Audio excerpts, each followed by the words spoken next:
sejumlah perusahaan yang mendapatkan izin awal-awal adalah mereka yang punya afiliasi politik terhadap Menteri KKP.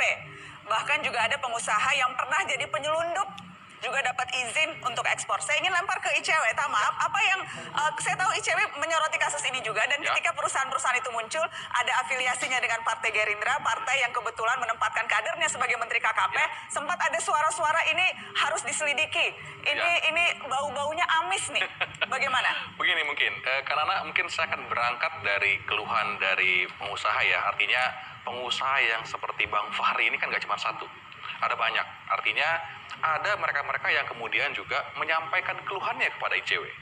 Datang ke kantor, mereka cerita.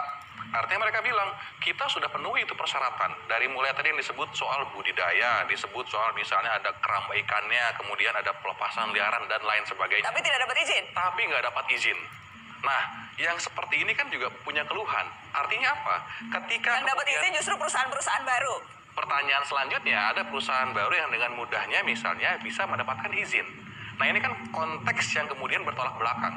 Bahwa kemudian ada penangkapan terhadap Pak Menteri, itu menjadi persoalan selanjutnya. Tapi dari sisi penentuan kuota tadi, penentuan izin tadi, ini yang kemudian kita soroti. Makanya ada keresahan-keresahan yang coba kita tangkap. Begitu kita lihat tadi data informasi tadi bertolak belakang sama informasi yang datang ke kita. Di sisi lain misalnya, selain bicara soal penentuan perizinannya, kemudian juga bicara soal bagaimana penentuan ekspornya, jalur perdagangannya, bahkan misalnya pengaturan di hilirnya seperti apa. Nah ini ada banyak keluhan-keluhan. Artinya ketika KPK melakukan penangkapan terhadap Pak Menteri, itu sebetulnya menjawab kegelisahan gak cuma masyarakat tapi juga pengusaha. Nah itu yang kemudian terjadi kan, Nana. Oke, yang jelas Menteri KKP sempat ditanya juga soal kecurigaan ada kong kali kong kader Gerindra dalam ekspor lobster. Itu ditanya dalam rapat Komisi 4 DPR, dan kita dengarkan apa jawaban Menteri KKP ketika itu. Ya, yang menilai.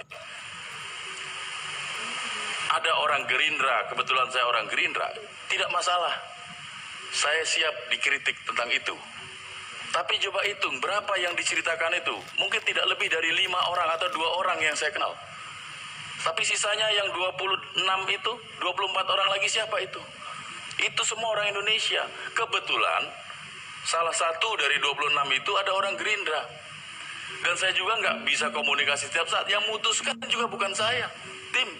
Tapi ingat, tim saya kontrol selama dia tidak mengikuti kaidah apa yang sudah diputuskan dalam tim besar kita dengan melibatkan para ahli-ahli, juga kita akan larang, tidak akan izin. Surat perintah terhadap pemberian terhadap izin itu tidak dari menteri, tapi dari tim yang sudah ada. Dari budidaya ada, dari tangkap ada, dari karantina ada, irjen kami libatkan, sekjen kami minta awasi.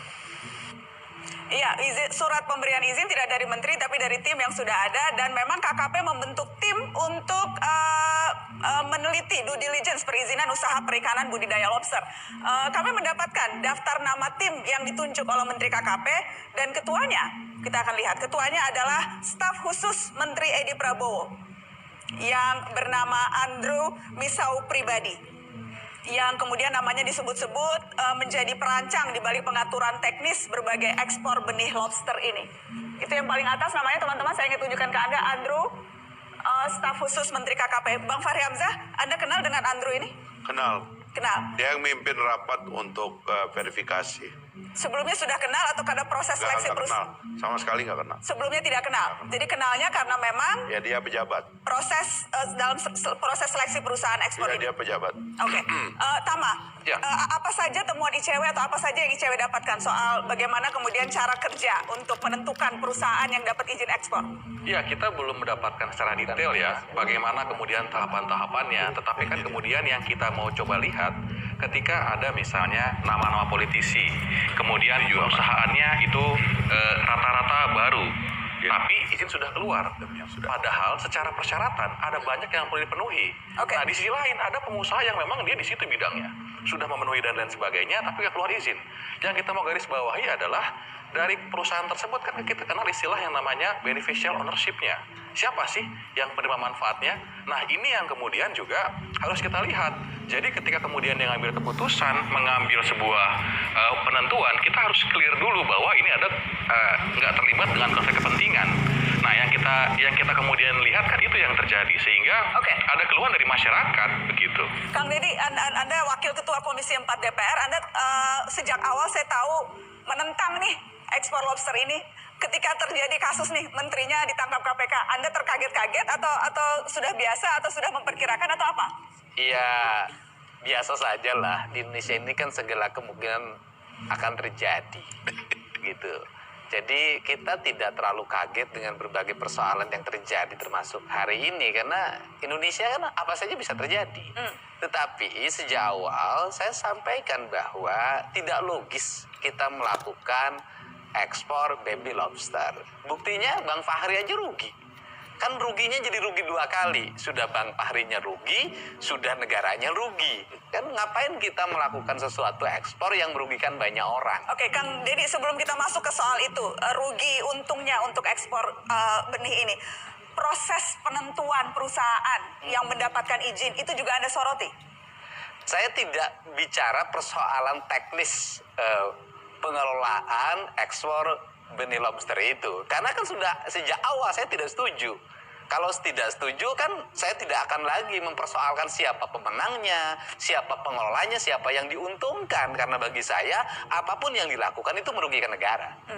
Apapun yang dilakukan walaupun resmi, apalagi walaupun resmi, walaupun misalnya sesuai prosedur, sesuai standar, tapi kan transparan, saya tetap saja. Anda menemukan ada hal-hal yang memang mencurigakan kan dalam proses ini. Anda sempat, saya ingat di Komisi 4 sempat kencang soal tiba-tiba ada 14 perusahaan yang menyelundup. Iya. Jadi Anda sudah mencium bau ini juga kan, Kang Deddy? Iya, kalau mencium kan terlalu jauh jaraknya. Itu kan di laut, sedangkan saya di darat. Jadi terlalu jauh.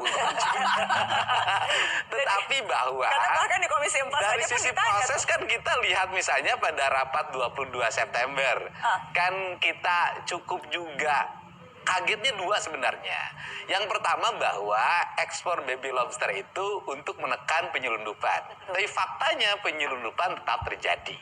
Penyelundupan ada 2 saya lihat. Penyelundupan yang informal, yang kultural yang biasa terjadi dengan penyelundupan formal.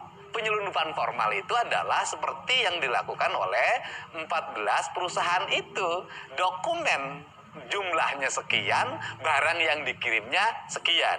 Karena saya melihat sudah dibuat ruang yang logis, ruang yang administratif, ruang yang memiliki dasar hukum yang kuat, kok masih main gitu. Artinya 14 perusahaan ini kebangetan. Karena sudah kebangetan, Komisi 4 dengan pemerintah CQ, Kementerian Kelautan waktu itu dihadiri oleh Sekretaris Jenderal, maka kita bersepakat yang 14 perusahaan itu izinnya dicabut. Dihentikan hak untuk ekspornya.